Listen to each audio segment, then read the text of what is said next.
Real estate is notoriously known for creating millionaires. However, people don't really understand how real estate can make you into a millionaire. That is why in today's video, I'm going to show you exactly how you can force yourself to become a millionaire by using rental properties. First, I'm going to go ahead and break down mathematically how rental properties can make you money. Then I'm going to go ahead and show you how you can use leverage and how it changes your ability to make money with real estate. And then finally, I'm going to go ahead and give you some insight on how you can get started with real estate investing. To start us off, we have a property here that is worth $190,000. And if you've noticed, this is a property that I've recently done in my most recent video. And for the purpose of keeping things short, I'm going to go ahead and use the same information that I attained for this property. On top of that, I'm also going to go ahead and use the exact same Excel spreadsheet. Now, I did add on things from this Excel spreadsheet, and I didn't say this in the past video, but if you are interested in getting this spreadsheet, please go ahead and feel free to reach out to me via phone or email, and I can go ahead and give you a copy of the spreadsheet for free for your own use. From the most recent video that we did, I put here the property value of $190,000. We estimated the rental income to be around $1,400, and then we have the property taxes and insurance being at $324 and $156 respectively. So what that ends up happening is this causes our total expenses to be around $481. We go ahead and deduct that from our rental income. That gives us a net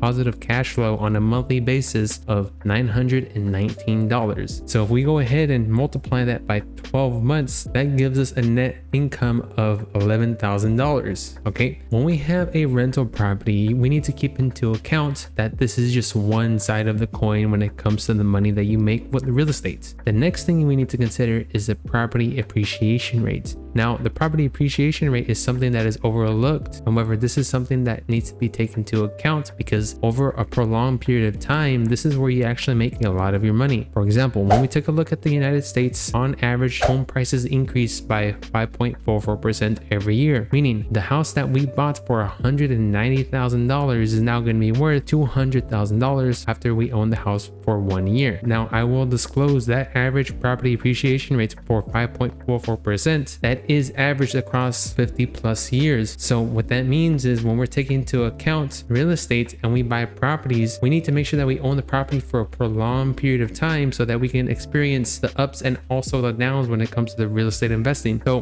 moving forward, if we go ahead and take into account that 5.44%, immediately we are only going to be seeing around $10,000 to $12,000 in terms of the property appreciation rate for the first 5 years. So when we go over and add the property appreciation rate and the net cash flow of a property, we are going to have two components. We're going to have a real component where we get hard cash, and we're going to go ahead and have a theoretical component where we don't actually see the value of the home when it increases. We don't get to see that cash. It's all in the value of the property. Okay, and that's what makes real estate a little bit intimidating because you don't see your money that you are making. However, when you take a look 10 years down the line, you open up your property on Zillow, and we look here, that house that was worth $190,000, it's now going to be worth $322,000. Now, once again, you wait another 10 years and you check on Zillow, your home is now going to be worth $548,000. On a year-by-year basis, you are now making $28,000 for every year that you own the home. Okay, and that is absolutely huge, especially when you continue to make rental income on the property and they both compound on itself. So if we take a look at 30 years of owning the home and also including the rental income of the property, you are going to be making around $1 million just by owning the house and renting it out. Now, I will disclose, saying that you're going to own a property for 30 years, it's a lot easier said than done. Point of the matter is you are still going to be making around $1 million. The one thing that I've been hiding from you is this: when you are able to cash flow this much on a property, you also need to take into account the expenses. And if you are like most people don't have 6 figures of cash just sitting in their bank account. And don't worry, you're not alone here because I don't have 6 figures of cash sitting in the bank account. What most people need to do is they're going to need to take out a loan, and that's when we're going to go ahead and take into account how leverage factors into the equation in terms of how much money we can make. What we're going to go ahead and do is we're going to go ahead and say that we're going to be putting 20% down to buy the house. Okay, we're also going to go ahead and do a standard rate of 7% for our current market and a 30-year loan. So that means that our down payment is going to be $38,000, and that changes our total expenses to almost $1,500. In total, our net cash flow for the month is going to be negative $92, and our annual cash flow is going to be negative $1,100. So what ends up happening is when we take into account our total income of the house for the real and also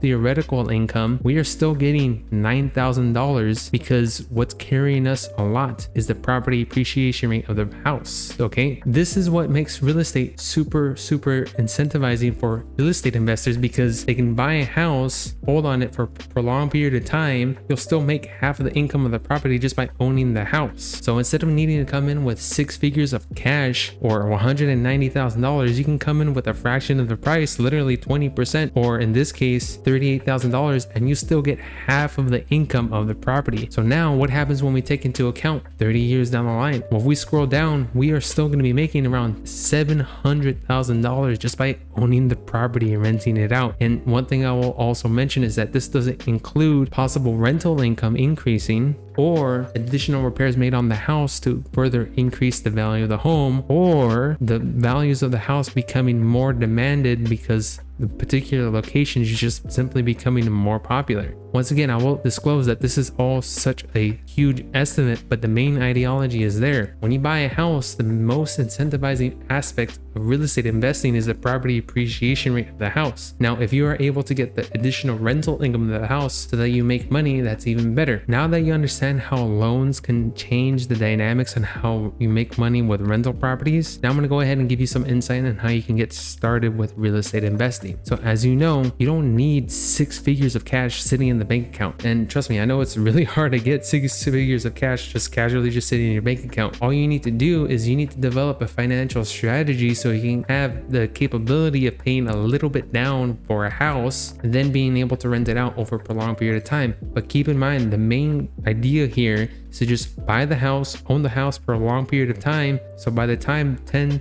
to 20 years come along, you're going to be making a lot of money just on the property appreciation rate of the house. We can go ahead and move forward with this exact same spreadsheet and say, you know what, let's just say we're going to live in the house and we don't pay any rental income, and we go ahead and change the down payment to, let's say, 5% down, and we now live in the house. So we're going to change that to 5% down. So that 5% down is going to be around, let's say, $10,000, and we have that same interest rate. So if we go ahead and look over here and look at the combined cash flow of the house, as you can see, because we are not renting out the house, we're going to be at negative $20,000 every year. But you know what is also a negative? Of $20,000 renting and living in a house. Okay, might as well buy a house and you could potentially see some of the property appreciation rate of the house, because look at here, just by the property appreciation rate, we actually break even by the 14th year, and then that's when we start making money on a year-by-year basis. Even if you were to own a home for 30 years and you lived in it, you're still going to be making $135,000 just by living in the house. Okay, who's to say what happens when you buy the house and let's say, you know what, on the 2nd or 3rd year, I'm fine with this house, I'm gonna go ahead and rent it out so that I can go ahead and start making some cash flow and being able to make more money with real estate. You go ahead and do this first step, just buy a house to live in and just fix your finances so that you can slowly build up your income, slowly build up your savings, buy more houses, and everything compounds on itself. Let's say you get started, you've just fixed your FICO score, you save enough money just to buy a house with a standard FHA loan where you get 3.5% down. You live in the house for about a year, 2 years, and then you can go ahead and rent out the house and go live in another one. Okay, this is a huge advantage if you were to just get started and start learning the different ways to buy properties, look at the rental income of the property, look at the property appreciation rates, and overall just have a better understanding of real estate as a whole. That is all that I have for today's video. I hope you were able to learn a little bit more when it comes to real estate investing. If you can do me a huge favor, please like and subscribe. And if you are interested in buying a house, selling a house, or even refinancing a house, or even just wanting a second pair of eyes to take a look at your investment property, please feel free to reach out to me at my email and phone number, which is in the link and description. And other than that,